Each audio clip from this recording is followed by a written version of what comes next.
again and welcome to another edition of Shed Talk, my YouTube channel that is dedicated to the keeping, breeding and showing of exhibition budgerigars. Before we get into the main part of the video, I'd just like to talk about a couple of comments that came through following some of the previous videos, and just have a very short discussion about some of the answers I've given on the comment, and perhaps some of the stuff that we'll be looking at going forward.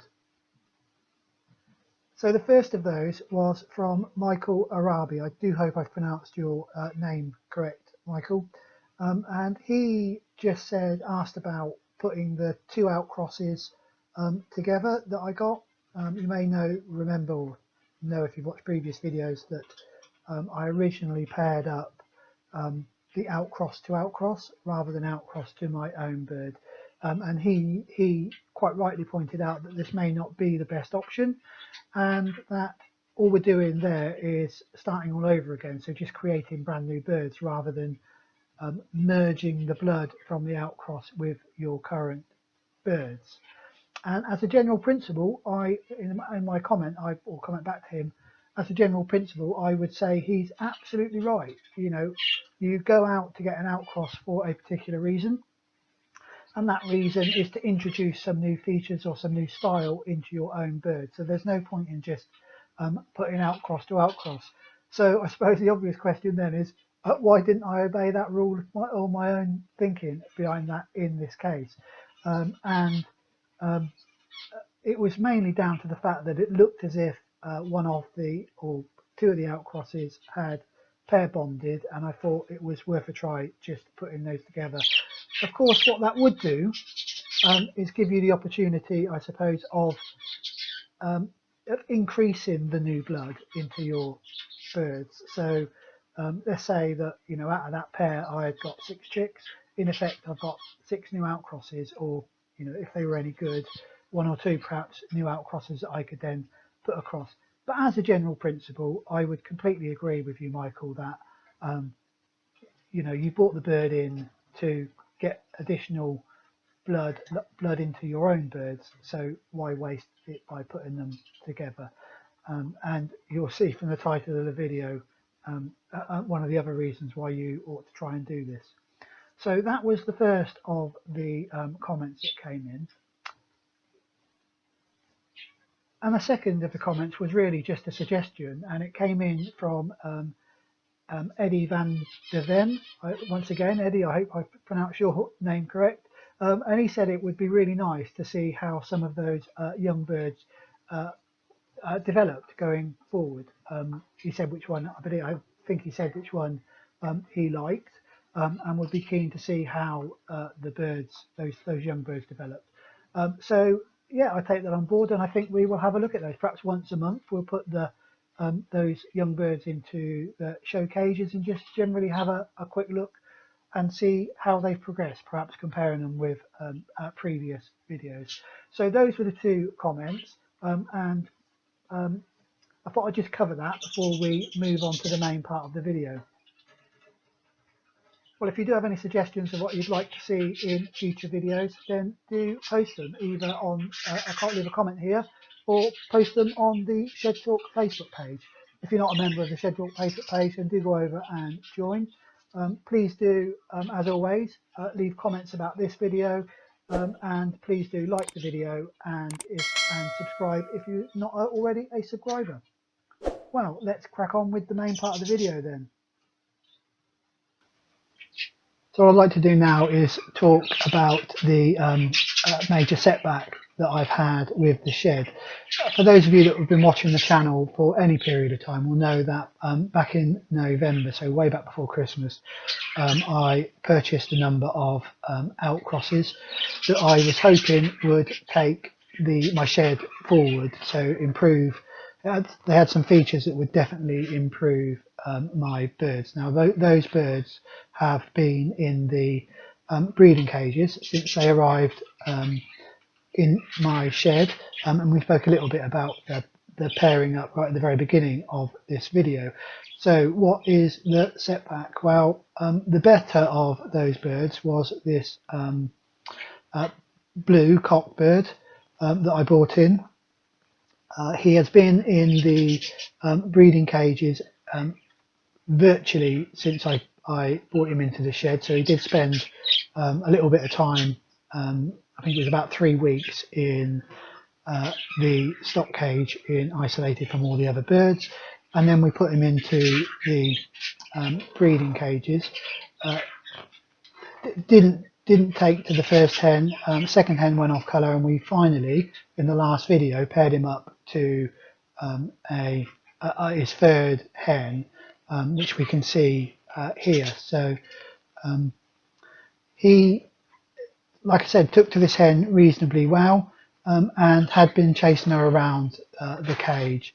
Unfortunately, when I came in to the shed a couple of mornings ago, I found him dead in the bottom of the cage. He showed no signs of illness the night before. Like I say, he was, when I was in the shed, he was following the hen around all the time. Every time she came out of the nest box, so she had continued to clear the nest boxes. Every time he came out of the nest box, he was chasing her all over the place. So showed no sign of any illness, and they didn't show any real sign of any injury in the morning. So when I took him out of the cage to inspect it, no sign of injury.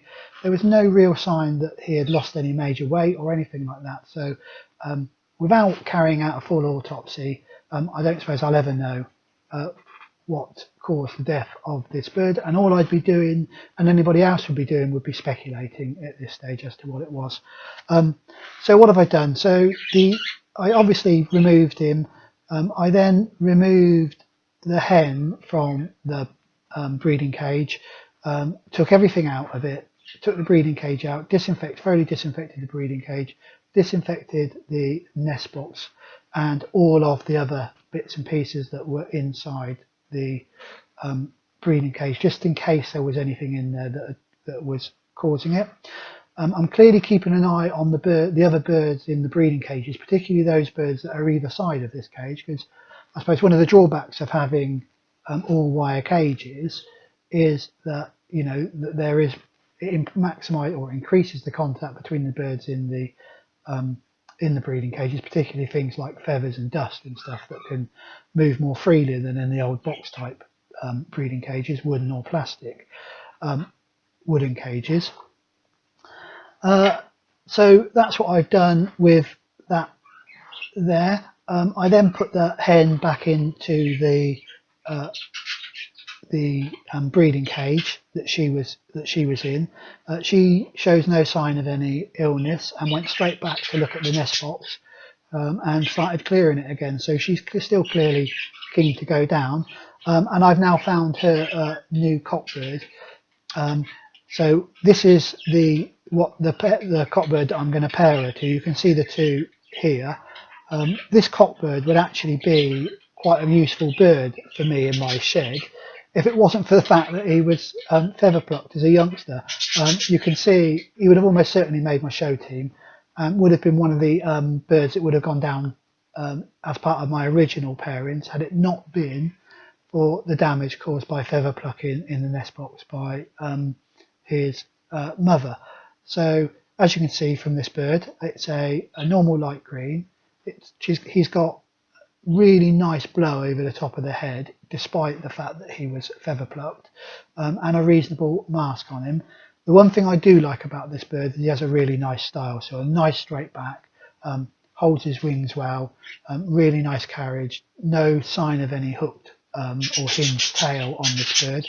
So this is the bird I'm going to pair her to. I will give them a bit more time before I pop her in, or pop him back in with her. I just want to make absolutely certain that there is that she's not showing any sign of any illness. And once I'm happy with that, I will pop him into a cage and see how they get on. My final word on this, I suppose, is that, as I said in my video, when the video around posting outcrosses, there is no point in me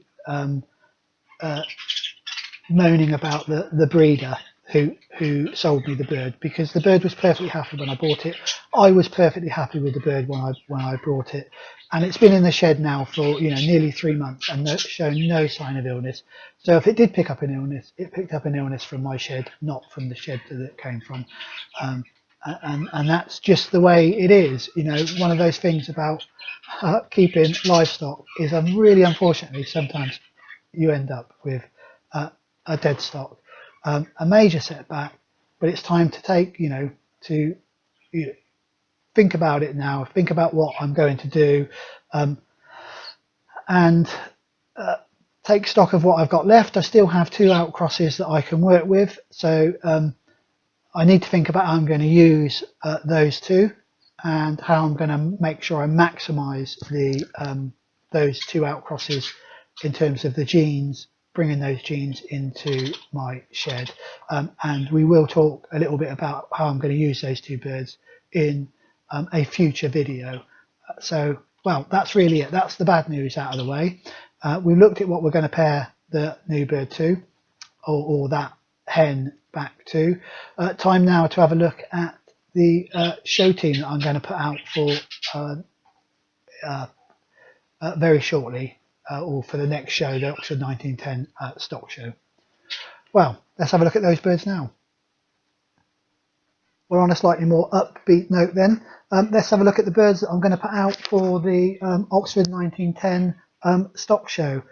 It is only a small show and very early in the season, so birds are not necessarily in the best condition, and also most of my better birds, of course, are still in the breeding cages. So bear that in mind when you're looking at them. I'll put them all up. We'll have a quick run through. There won't be that many. I think there's looking at about 4 or 5, and maybe at the end you can make a decision, or leave a comment as to which one you think is going to do best at the show.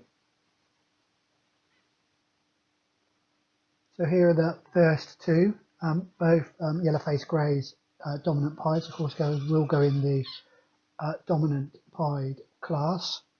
We'll try and have a look at each of them in turn. We'll start with the bird on the left as you are looking at it. So this one over here.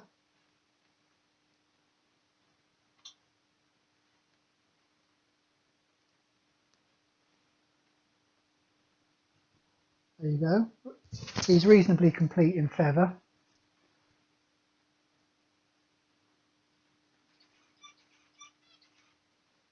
He may only have one tail feather at the moment, but other than that, he looks reasonably complete. Might have a flight or 2 missing, I'm not sure.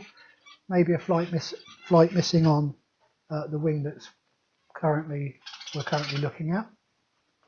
Of course, I've not spotted any of these out or cleaned them up, so please ignore the problem with the marks on the head. I'll just see if I can get him to swap perches.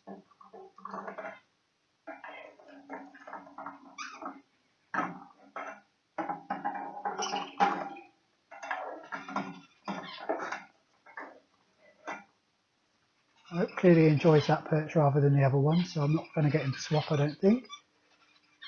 He's unlikely to get a full set of spots, so that might put him back a bit. In terms of the markings on this bird, for dominant pied, lacks the bar really, I suppose. A little bit bitty. Let's move on to the other one. Both of these, of course, will go in the same class.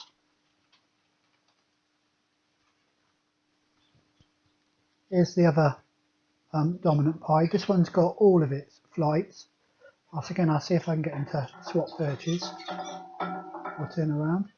Or most of his flight, should I say. Looks like he's maybe missing a couple on this wing. We'll have a full set of spots.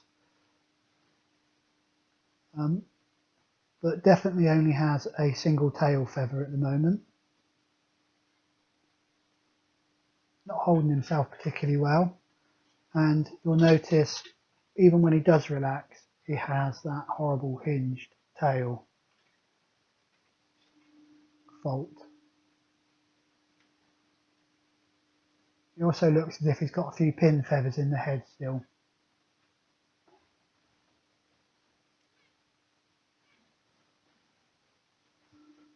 And there we go, that's the two dominant pies. We'll have a look at the others now. So here are the next two. We've got the sky blue on the left and a light green on the right. We'll start with the sky blue. Okay, this bird is in reasonable condition and looks as if he's got a reasonable set of flight feathers. Light green's paying up a little bit at the moment. And he also will have a full set of spots. In terms of his faults, undoubtedly got opalescence around the back of the head. He's showing it there. So quite opalescent on the back of the head, so will be marked down for that, I don't doubt. He has looks as if he's got just one tail feather at the moment, so that may be a problem for him. But like I say, finding any birds in reasonable condition at the moment is a bit of a problem. Holds himself quite well on the perch. Doesn't show any real issue with a hinged tail. It's got that little curve in his back that I know some judges like, some judges don't. I will see if I can get him to jump to the other perch.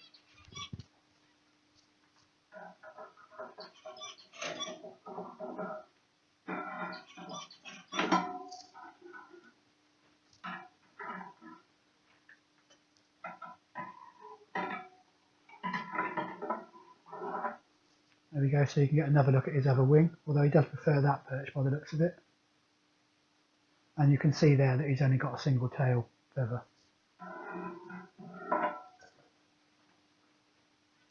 Let's move on to the light green. Here's the light green. I'll see if I can get him to stop pecking at the bars and to sit a bit more reasonable.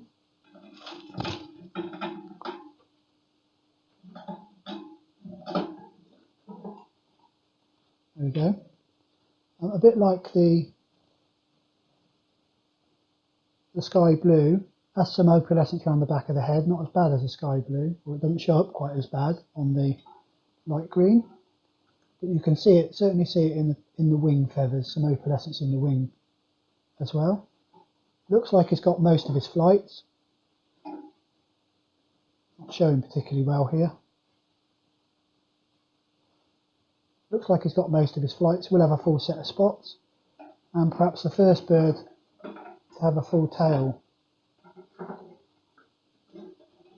Let me just see if I can calm him down a bit.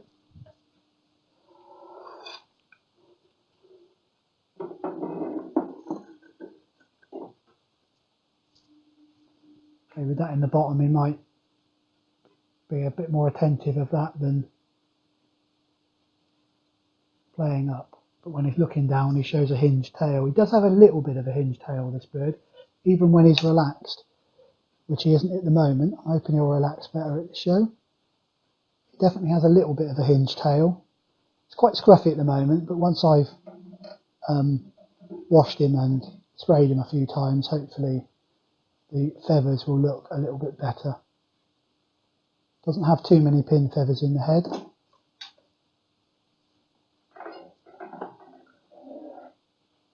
And I think we'll have a full set of spots once I've spotted him out. So there we go.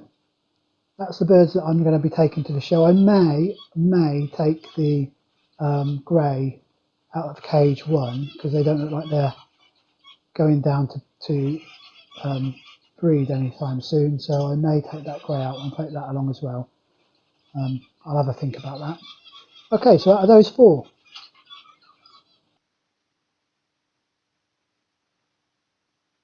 Well, as I say, let me know what you think about the birds I'm putting up for the show and which one you think is going to come out on top. And perhaps if you leave a comment on that, either in the comment section of the video or whiz over to the Facebook page and leave some comments on there about which is your favourite, which you think is going to do best.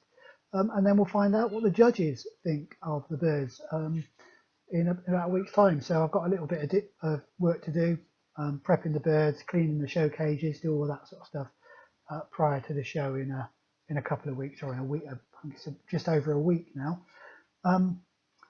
So that, like I say, that's just about all we've got time for in this video. So coming up, we're going to, over the next few videos, we will of course have another genetics video, part 2, where we will look at the recessive and dominant genes and see how those interact, and we'll start to make our very first predictions based on recessive and dominant.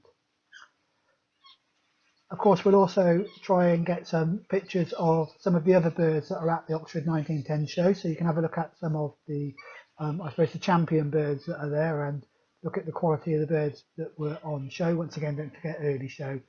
Most of the breeders will have their better birds in the breeding cages, but there should be some nice birds there, I hope. So we'll get a view on those, and then as per the suggestion, we will also be looking at how the young birds are progressing. So like I say, that's what's coming up, but until then, don't forget to like the video, do subscribe, and please do stay safe and enjoy your birds.